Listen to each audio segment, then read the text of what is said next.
ஈரானில் இருக்கக்கூடிய ஒரு மிக முக்கியமான இலக்கு, அமெரிக்காவால் இதுவரைக்கும் நெருங்கவே முடியாத ஒரு அதி உச்ச பாதுகாப்பில் இருக்கக்கூடிய ஒரு இலக்கு. அது என்ன இலக்குன்னு யாருக்குமே தெரியாது.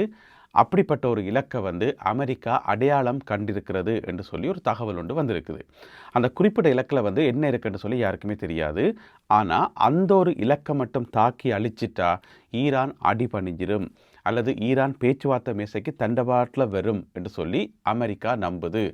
அப்படிப்பட்ட ஒரு இலக்கை தாக்கி அளிக்கிறதுக்கு அமெரிக்காட்ட இருக்கக்கூடிய ஒரே ஒரு ஆயுதத்தால் மட்டும்தான் முடியும். அதாவது அமெரிக்கா இதுவரைக்கும் வெளியிலேயே எடுக்காத, இதுவரைக்கும் போரில் பாவிச்சிடாத ஒரு நவீன ஏவுகணை. அந்த ஏவுகணையால் ஏவினா மட்டும்தான், அந்த ஏவுகணையால் தாக்கினா மட்டும்தான் அந்த குறிப்பிட்ட இலக்கை அழிக்க முடியும் என்ற ஒரு நிலைமை. அப்படி என்ன பெரிய இலக்கு? அது என்ன, ஜனாதிபதி மாளிகையா அல்லது ஏதாவது பின்னாம்பெரிய ஒரு ஆயுத கிடங்கா அல்லது என்ன ஏதென்று தெரியாது. ஆனால் அதுக்கு பயன்படுத்துறதுக்கு அமெரிக்கா பிளான் பண்ணி வச்சிருக்கு தானே ஒரு ஆயுதம்.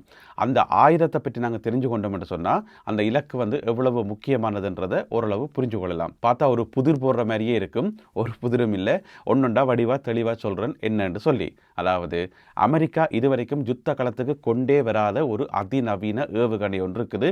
அதனுடைய பேர் தான் டார்க் ஈகிள். டார்க் ஈகிள் இதுவரைக்கும் எங்குமே பயன்படுத்தலை.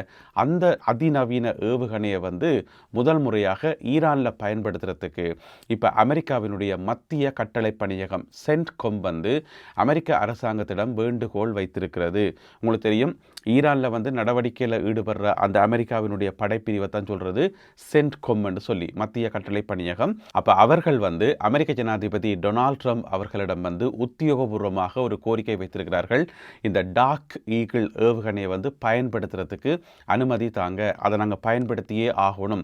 அதை மட்டும் ஒரே ஒரு தடவை பயன்படுத்தினால், ஒரே ஒரு ஏவுகணையை மட்டும் ஏவிட்டா ஈரான் அடிபணியும் என்று சொல்லி ஒரு அசஸ்மெண்ட், ஒரு ரிப்போர்ட் ஒன்று எடுத்து, அந்த ரிப்போர்ட் இப்போ அமெரிக்க ஜனாதிபதி டொனால்ட் ட்ரம்ப் அவர்களுடைய மேசையில் வைக்கப்பட்டிருக்கிறது. அதை செக் பண்ணி போட்டு அதில் கையெழுத்து போடுறது மட்டும்தான் டொனால்ட் ட்ரம்ப் அவர்களுடைய வேலை. ஆனால் அதற்கு அவர் அப்ரூவல் கொடுப்பாரா இல்லையான்றது இங்கே இருக்கக்கூடிய மிகப்பெரிய கேள்வி. பொதுவாக பார்த்தீங்கன்னு சொன்னால் ஒரு போரினுடைய உச்சம் அது கடைசி கட்ட உச்சம் ஒரு அணுகுண்டா தான் இருக்கும்.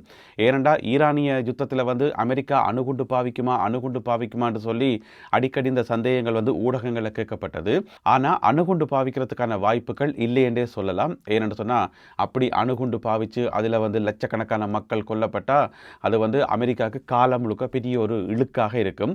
அதன் மூலமெல்லாம் ஈரானை அடிபணிய வைக்க முடியுமானெல்லாம் தெரியாது.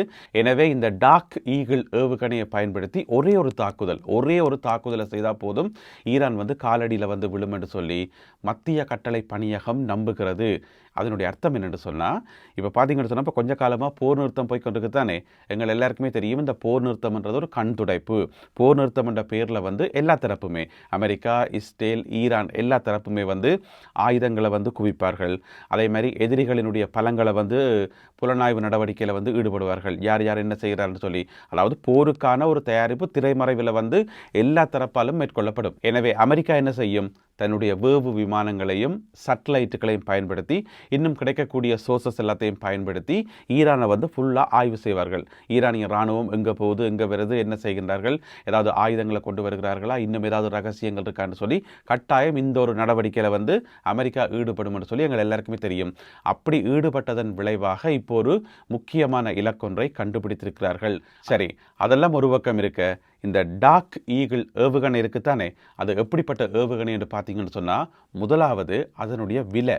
ஒரே ஒரு ஏவுகணையினுடைய விலை 45 மில்லியன் அமெரிக்க டாலர்ஸ். 45 மில்லியன் அமெரிக்க டாலர்ஸ், 387 கோடி இந்திய ரூபாய். இந்திய ரூபாயில் 387 கோடி ரூபாய். இலங்கை ரூபாயில் 1000 கோடிக்கும் மேலே. அவ்வளவு பெறுமதியானது ஒரே ஒரு ஏவுகணை. இந்த ஒரே ஒரு ஏவுகணையில் இருக்கக்கூடிய வெடிப்பொருட்கள் அளவு எவ்வளோ தெரியுமா?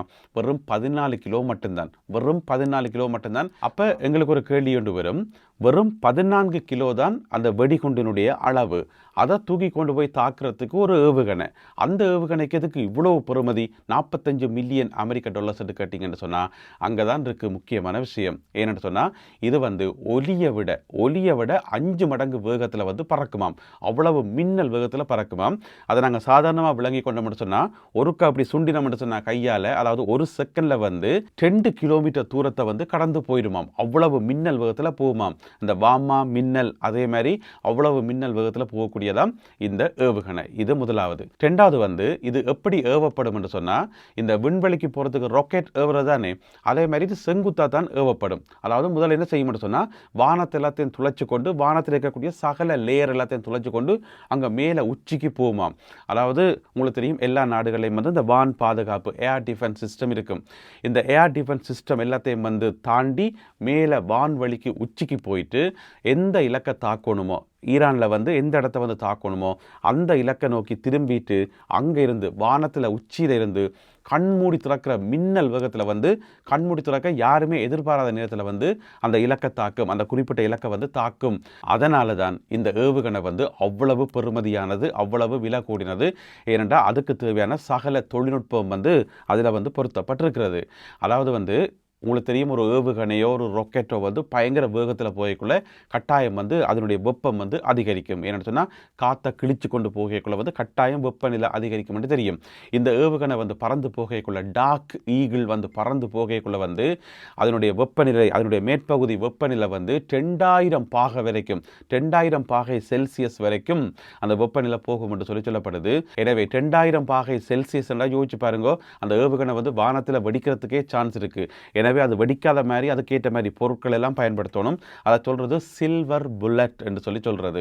அதுக்கு பயன்படுத்தப்படுற ஒரு அரிய வகை ஏதோ இருக்கும் போல இருக்கு, அரிய வகை உலோகமோ ஏதோ இருக்கும் போல இருக்கு. அது என்ன வகையான உலோகம் என்று சொல்லி யாருக்குமே தெரியாது. அது அமெரிக்கா மட்டுமே பாவிக்கக்கூடிய ஒரு ரகசியமான உலோகம் என்று வைங்களேன். எனவே அப்படிப்பட்ட உலோகத்தை பயன்படுத்தி தான் அந்த ஏவுகணை தயாரிக்கப்படுதாம்.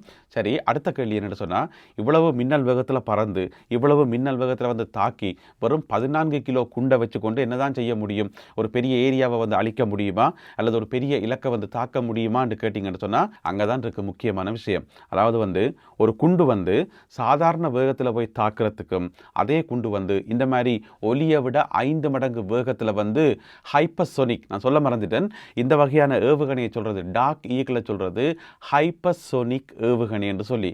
ஹைப்பர்சோனிக் உங்களுக்கு தெரியும் என்ன வேகத்தில் போகும் என்று சொல்லி. எனவே அவ்வளவு மின்னல் வேகத்தில் போய் தாக்கக்குள்ள அது சாதாரண வெடிகுண்டாகவே இருந்தாலும் அந்த வேகத்துக்காக ஒரு பெரிய ஒரு எனர்ஜியை உருவாகும். அதைத்தான் சொல்றது கினெட்டிக் எனர்ஜி என்று சொல்லி. அந்த கினெட்டிக் எனர்ஜி என்றது ஒரு மிக பிரம்மாண்டமான ஒரு வெடிப்பொன்றை நிகழ்த்தும். எனவே அது பெரிய பாரிய ஒரு சேதத்தை உருவாக்கும் என்று சொல்லப்படுது. எனவே இப்படியான இயல்பு கொண்டதான் இந்த டார்க் ஈகிள் ஏவுகணை. இது கிட்டத்தட்ட 3300 கிலோமீட்டர் தூரம் வரைக்கும் சென்று தாக்கும். இந்த 3300 கிலோமீட்டர் தூரத்தை போய் எட்டி தொடுறதுக்கு, அந்த இலக்கை தாக்குறதுக்கு இந்த ஏவுகணைக்கு தேவைப்படுற நேரம் வெறும் 20 நிமிடங்கள் மட்டுமே. எனவே 20 நிமிஷத்தில் அலுவல் முடிஞ்சிடும் என்று சொல்லி. சரி, இப்போ அமெரிக்காவினுடைய மத்திய கட்டளை பணியகம் இந்த ஏவுகணையை பயன்படுத்துறதுக்கு எதற்காக அனுமதி கேட்குது? அதுவும் நிறைய ஏவுகணைகள் எல்லாம் இல்லை, ஒரே ஒரு ஏவுகணை. ஏன்னு சொன்னால் அமெரிக்காட்டு இருக்கிறதே மொத்தம் 8 ஏவுகணைகள்லாம் என்று சொல்லப்படுது. இது பெரிய அளவில் உற்பத்தியெல்லாம் செய்யப்படலை. இரண்டாவதுக்கான செலவு அதிகம் என்றபடியால் ஏதோ ஒரு முக்கியமான இலக்கு அமெரிக்காவால் அடையாளம் காணப்பட்டிருக்கிறது ஈரானுக்குள்ள. அதுதான் இங்கே இருக்கக்கூடிய முக்கியமான விஷயம். என்னென்னா, ஈரானில் இருக்கக்கூடிய 2 பாரிய மலைத்தொடர்கள், அதுதான் அமெரிக்காவுக்கான பிரதானமான சவாலே. அந்த நீளமான மலைத்தொடர்கள் தான். ஒன்று சாக்ரோஸ். இந்த சாக்ரோஸ் மலைத்தொடர் நீங்கள் கேள்விப்பட்டிருப்பீங்கள். கிட்டல ஒரு விமானி அங்கே அகப்பட்டவர் தானே, அவரை மீட்கிறதுக்கு ஒரு நடவடிக்கை மேற்கொள்ளப்பட்டது தானே. அதுவும் இந்த சாக்ரோஸ் மலைத்தொடர் பகுதியில் நடந்தது. இது முதலாவது.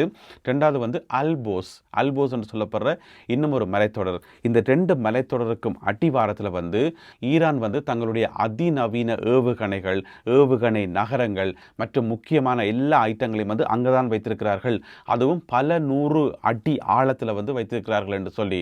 எனவே அப்படிப்பட்ட ஏதாவது ஒரு இலக்கை தாக்கத்தான் இந்த ஒரு ஏவுகணையை இப்பொழுது மத்திய கட்டளை பணியகம் கேட்கிறதா என்ற ஒரு சந்தேகமும் இருக்குது. எனவே அமெரிக்க அரசாங்கம், அதாவது அமெரிக்க ஜனாதிபதி டொனால்ட் ட்ரம்ப் அவர்கள் இதற்கான அனுமதியை வழங்குவாரா இல்லையா என்பதை நாங்கள் பொறுத்திருந்தான் பார்க்கணும். இருக்கிறதுல மீண்டும் யுத்தத்தை ஆரம்பிக்கிறதுக்கான வாய்ப்புகள் நெருங்கி வருவதாக அமெரிக்க தரப்பில் சொல்லப்படுது. எந்த வேளையிலும் யுத்தம் ஆரம்பிக்கப்படலாம் என்று சொல்லி அதற்கு அமெரிக்காவும் தயாராகி வருகிறது, இஸ்ரேலும் தயாராகி வருகிறது, ஈரானும் ஏற்கனவே தயாராகிவிட்டது. ஈரான் பல தடவை அறிவிச்சிருக்குது போருக்கு நாங்கள் தயார் என்று சொல்லி. அதனால பெரும்பாலும் போர் நடத்துறதுதான் அமெரிக்காவுக்கு முன்னால் இருக்கக்கூடிய முக்கியமான தெரிவு என்று சொல்லி சொல்லப்படுது. எனவே அதற்காகத்தான் இந்த ஒரு ஏவுகணை கோரப்பட்டிருக்கலாம் என்று சொல்லி தகவல்கள் வெளியாகி இருக்கின்றன. இப்ப டொனால்ட் ட்ரம்ப் கூப்பிட்டு கேட்டிருப்பார் தான் இராணுவ அதிகாரிகள்கிட்ட, ஏதாவது பார்த்து செய்யுங்கப்பா, ஈரானை அடிபணிய வைக்கணும், பேச்சுவார்த்தை மேசைக்கு கொண்டு வரணும், அவங்க கையெழுத்து போடுறாங்களும் இல்லை, ஏதாவது பார்த்து செய்யுங்கப்பான்னு சொன்ன போது சில இராணுவ அதிகாரிகள் சொல்லிக்கலாம், எங்களுக்கு இந்த ஏவுகணை தந்தீங்கன்னு சொன்னால் நாங்கள் ஏதாவது செய்வோம் என்று சொல்லி. எனவே என்னதான் நடக்க போகுது என்பதை நாங்கள் பொறுத்திருந்தான் பார்க்கணும். எப்படி பார்த்தாலுமே அமெரிக்காவுக்கும் ஈரானுக்கும் இடையிலான யுத்தம் மீள ஆரம்பிப்பதற்கான வாய்ப்புகள் நெருங்கி வருவதாக தகவல்கள் வெளியாகியுள்ளன. யுத்த களத்திலிருந்து மேலதிக தகவல்கள் கிடைக்கின்ற போது அவற்றையெல்லாம் தொகுத்துக்கொண்டு இன்னும் ஒரு காணொலியில் உங்களை நான் சந்திக்கின்றேன். அதுவரை நன்றி, வணக்கம்.